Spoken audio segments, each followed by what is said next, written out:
I am meek and humble of heart. The Lord be with you. And with your spirit. A reading from the Holy Gospel according to Matthew. Glory to you, Lord. At that time, Jesus exclaimed, I give praise to you, Father, Lord of heaven and earth, for although you have hidden these things from the wise and the learned, you have revealed them to the little ones. Yes, Father, such has been your gracious will. All things have been handed over to me by my Father, and no one knows the Son except the Father, and no one knows the Father except the Son, and anyone to whom the Son wishes to reveal him. Come to me, all you who labor and are burdened, and I will give you rest. Take my yoke upon you and learn from me, for I am meek and humble of heart, and you will find rest for yourselves. For my yoke is easy and my burden light. The Gospel of the Lord. Praise to the Lord Jesus Christ. Good morning, brothers and sisters. And a beautiful day it is. Another hot one, though. You know, it seems like all of my life I've run into people that for whatever reason, they always thought they knew a little bit more than everybody else. They were a little bit smarter than everybody else.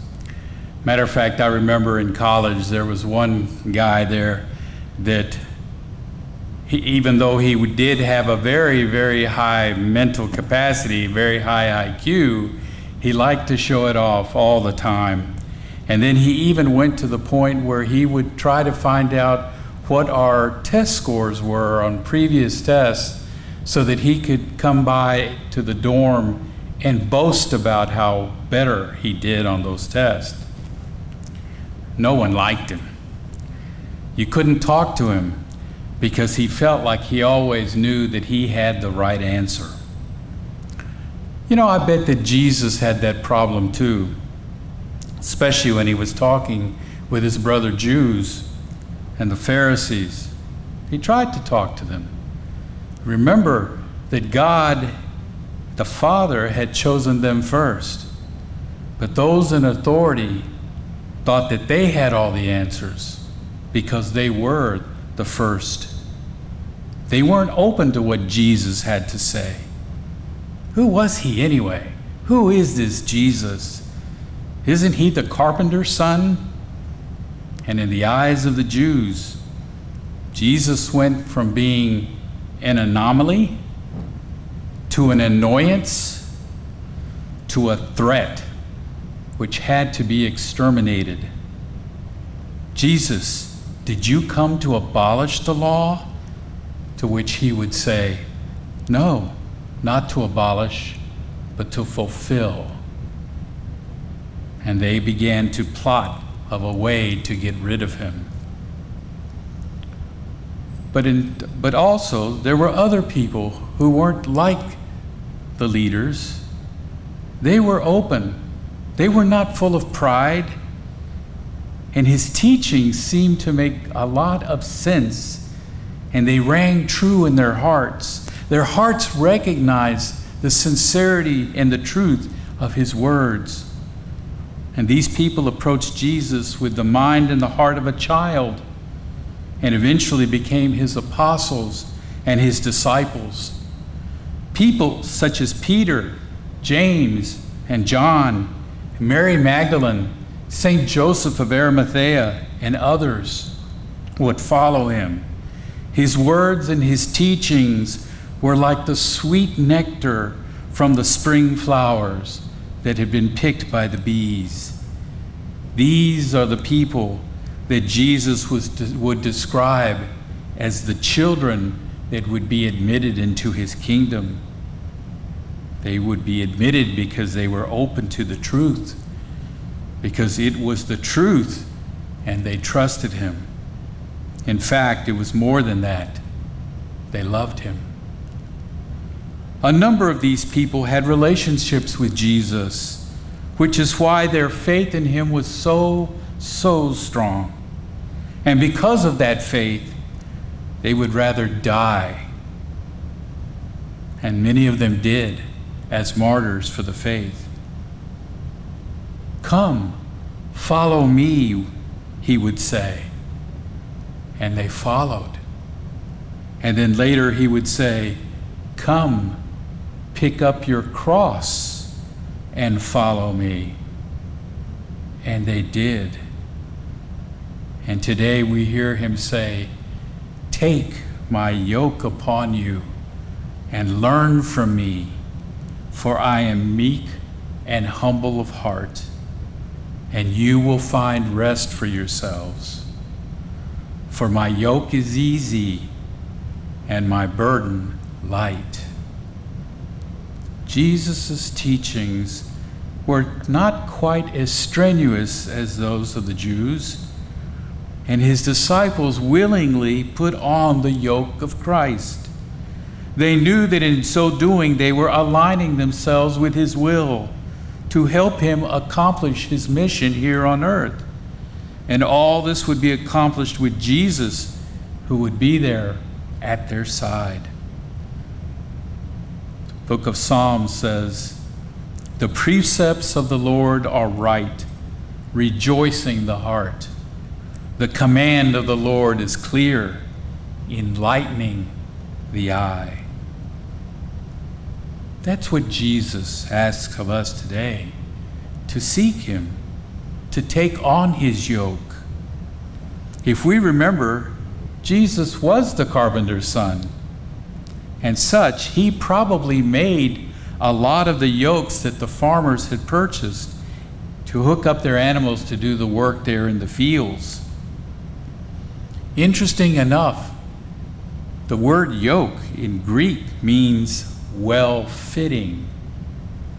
Good yokes were tailor-made to fit the animal that was going to use them.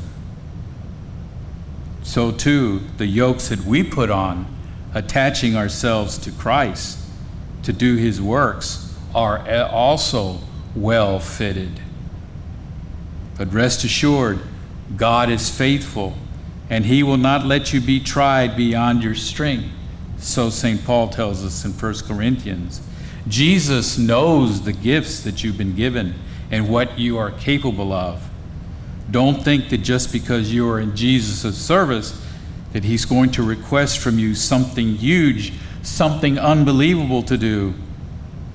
Actually, he may do that. Or he may just ask you to do something very small, what some people think is insignificant, but quite necessary in the eyes of God.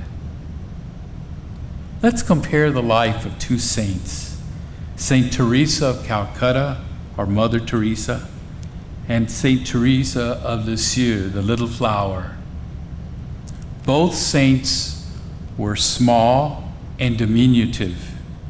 St. Teresa of Calcutta, though, was tremendously well known, as she got much notoriety for beginning the Missionaries of Charity, helping the poor and the dying in the streets of Calcutta.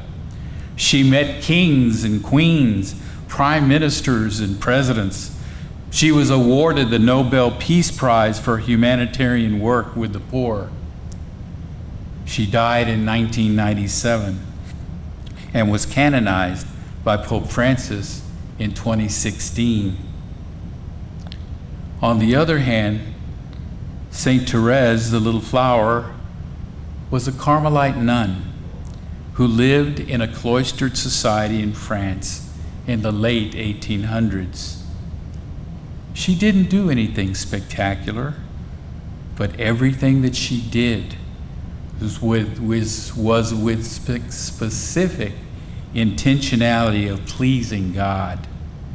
She called it reaching heaven by performing her little way.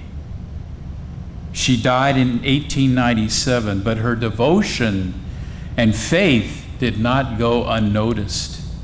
And she was canonized by Pope Pius XI in 1925 and later declared a doctor of the Church by Pope John Paul in 1997. She was declared a doctor of the Church, which means that her way of approaching God was tremendously profound and worthy of recognition. So we have here two beautiful ladies with two different approaches, but with the same goal, the goal of loving and pleasing God. By being yoked to God, we can find our rest. We can find our peace. And we can find that rest in a number of ways, such as praying alone with others or with your spouse. You can find this rest by visiting the tabernacle in the church and being in the presence of Jesus Christ. We can also find his rest by being in his presence and going to confession and receiving him also in Holy Communion. These are but some of the times in which he has truly touched us and permeated our soul and our being. In our own small way, we too are called to be saints, but saints with a little s. It is all dependent on knowing Jesus, truly knowing him, and building that relationship with him. If we make time for him now, perhaps we can have time with him for all eternity and receive that place in heaven which Jesus has prepared for us in his Father's house. Please continue to pray for me, and I will continue to pray for you as we go through these wild but troubling times. God bless you.